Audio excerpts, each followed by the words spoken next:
हाँ, अब देखिए आप बल आघूर्ण का मान कितना आएगा। आपने देखा कि F1 और F2 के कारण तो परिणामी बल भी 0 और परिणामी बल आघूर्ण भी 0।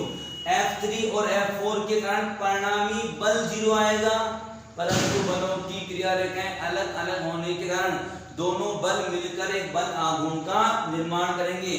अतः समरूप चुंबकीय क्षेत्र में यह कुंडली केवल घूर्णन गति करेगी। अब देखिए आप, हमने ये लिया था चुंबकीय क्षेत्र, मैंने बताया था चुंबकीय क्षेत्र था क्षैतिज, ठीक है। अब इस चित्र को देखिए आप, इसमें हमने ये Mn भुजा लिया और Mn भुजा PQ भुजा के क्या होगी समांतर, क्योंकि ये M इस PS का मध्य बिंदु है और ये N इस QR का मध्य बिंदु है। अगर PQ भुजा चुंबकीय क्षेत्र से अल्फा कोण बना रही है तो Mn भुजा भी चुंबकीय क्षेत्र से अल्फा कोण बनाएगी। यानी मैं यहाँ पर Mn बनाता हूँ, ये Mn, ये वाला पॉइंट M है और ये वाला पॉइंट N है, तो ये Mn रेखा चुंबकीय क्षेत्र से कितना कोण बनाएगी अल्फा। अब ध्यान दीजिए आगे, M पर बल F4 अंदर की ओर, N पर बल F3 बाहर की ओर, ये निकाला हमने F3 F4, तो ये मान लेता हूं मैं F4 बल ये अंदर की ओर कार्य कर रहा है और ये F3 बल ये बाहर की ओर कार्य कर रहा है। और आपको मालूम है F4 और F3 दोनों का ही मान कितना आएगा बराबर। अब ये दोनों बल परिमाण में समान है, दिशा में विपरीत है, परिणामी बल तो 0 होगा, परंतु दोनों बलों की क्रिया रेखाएं अलग अलग होने के कारण यह दोनों बल मिलकर एक बल आघूर्ण का निर्माण करेंगे। और जब समान परिमाण के बल कार्य करते हैं तो बल आघूर्ण होता है, नोट्स में देखिए फॉर्मूला, बल गुणा बलों की क्रिया रेखाओं के मध्य की लंबवत दूरी। अब हमें इस बल और इस बल की क्रिया रेखा के मध्य की लंबवत दूरी निकालनी है, तो मैं इस वाली क्रिया रेखा को पीछे बढ़ा दूं और इस वाली बल की क्रिया रेखा से इस पे लंब डाल दूं, तो आप ध्यान दीजिए इस क्रिया रेखा और इस क्रिया रेखा के मध्य की लंबवत दूरी कितनी आ गई, ON आ गई कि नहीं आएगी बताओ, बिल्कुल आ गई ON। तो बराबर BIL गुणा ON आ गई, इनके मध्य की लंबवत दूरी। अब ON का मान निकालना है। यह एक समकोण त्रिभुज है जिसमें O पर बनने वाला कोण 90 डिग्री है। O पर जो बनने वाला कोण है वो कितना है, 90 डिग्री है। O पर बनने वाला कोण 90 डिग्री है। हमें इस 90 डिग्री, ये वाला कोण अल्फा है तो ये वाला कोण भी क्या होगा अल्फा। आप जानते हो दो समांतर रेखाएं तिरक रेखा काटेगी तो ये वाला कोण और ये वाला कोण एकांतर कोण होते तो ये अल्फा हो गया।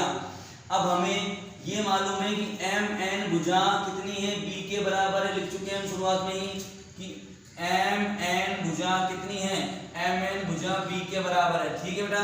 अब देखिए, यानी इस समकोण त्रिभुज में आपको कर्ण का मान Mn का मान मालूम है B है और आपको आधार, ये लंब हो गया ON, तो आधार ON निकालना है, तो कर्ण और आधार आएगा कोस थीटा में, कोस अल्फा बराबर आधार बटा कर्ण, कर्ण हो गया Mn।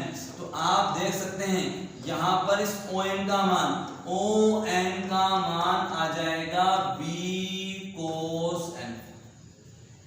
अब ये मान आप यहां रख दीजिए तो टो बराबर आ जाएगा BIL,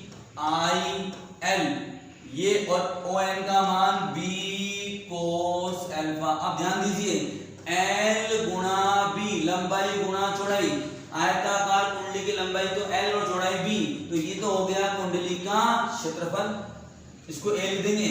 और मैंने बताया था आपको अल्फा प्लस थीटा, ध्यान दीजिए शुरुआत में बता दिया था ये 90 डिग्री है, तो अल्फा की जगह में क्या रख दूं 90 माइनस थीटा, तो कोस अल्फा बराबर कोस 90 माइनस थीटा क्या बन जाएगा बताइए, साइन थीटा। तो यहाँ फॉर्मूला ये बन जाएगा टो इक्वल टू BIA और अल्फा की जगह 90 माइनस थीटा, तो ये बन जाएगा साइन थीटा। यहाँ थीटा B सदिश और A सदिश के मध्य का कोण है, यहाँ अल्फा B सदिश और कुंडली के तल के मध्य का कोण था। अगर कुंडली में n घेरे हो, अभी तो हमने एक घेरा लिया था, n घेरे हो तो इसे n से गुणा कर दें। अब याद करने की सरलता के हिसाब से हमने उसको n को यहाँ फिट किया है, क्योंकि ये बन गया b ना sin थीटा, याद होने में आसानी है। आप अगर ये लिखेंगे n b i a sin theta तो भी फॉर्मूला सही है, गलत नहीं है, पर याद करने में सरलता के हिसाब से क्या लिख दिया, b ना sin थीटा। अब एक कुंडली के लिए चुंबकीय आघूर्ण, ये फॉर्मूला चैप्टर नंबर 8 में आएगा हमारे। अभी मैं थोड़ा बता रहा हूं आपको। कुंडली का चुंबकीय आघूर्ण होता है, लूप का चुंबकीय आघूर्ण Ia और n घेरे कुंडली है तो NIa, तो टो बराबर आ गया NIa को m लिख देंगे MB sin थीटा, और सदिश संकेतन में लिखेंगे तो टो सदिश बराबर m सदिश क्रॉस b सदिश। ये वैसा ही फॉर्मूला है जो चैप्टर नंबर 1 में आप पढ़ चुके हो, विद्युत द्विध्रुव पर समरूप चुंबकीय विद्युत क्षेत्र में बल आघूर्ण टो बराबर p सदिश क्रॉस e सदिश।